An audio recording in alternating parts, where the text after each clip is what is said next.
Developer nuggets. Why it's important to fail sometimes.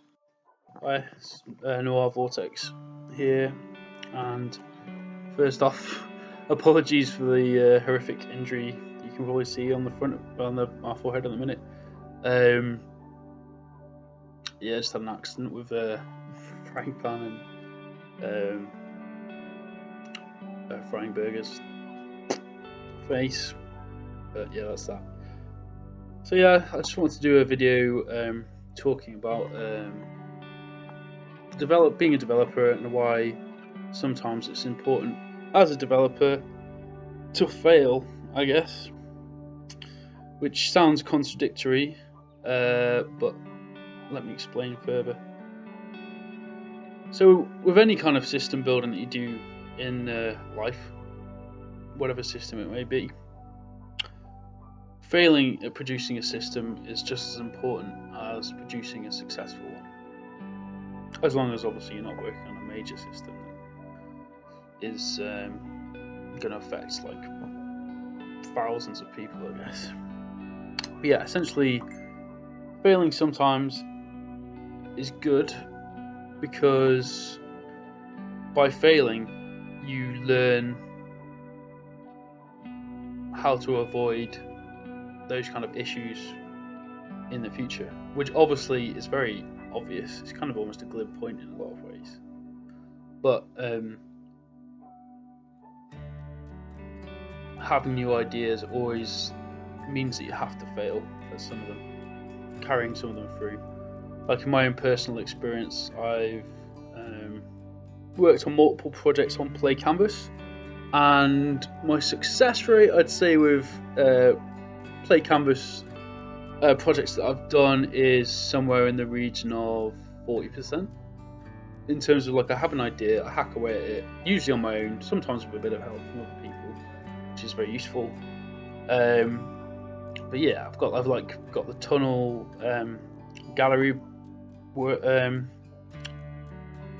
3D gallery web-based thing I did, which was good, and then Rat in a Maze, which is kind of on hold project, as it were,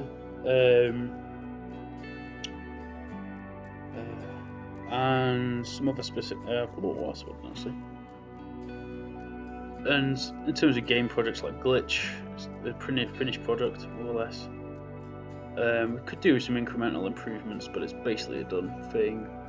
But yeah, using the example of designing games or interactive stories or developing stories or for whatever use, in my spare time, it's always useful to fail, because from failing you can learn what you need to improve on, what your strengths are existing now, and basically just figure out what, it's an obvious point in a lot of ways, it's kind of moot, but kind of figure out, this is what I need to work on, this is what I need to concentrate on in the future. And I'm kind of doing this as a pep talk for myself, because I'm kind of, without going into details, I'm kind of creatively frustrated at with the work I'm doing at the minute in the technological sphere, and I think that I've been failing too much. I've been failing myself too much, more than anything else. It's nothing to do with anyone else. It's a failure of myself. And basically this comes down to a very important point with psychology in terms of like development work, is remembering to give yourself a boot up the arse when required. So for example, after I finish this, I'm going to dive into some development work, but yeah, you have to give yourself a boot up the arse sometimes, because it can be hard to do this system building and system development work with web development, because it's complicated and you're basically managing how much data and information in your head, like more than the average person can probably retain their who could retain their sanity with.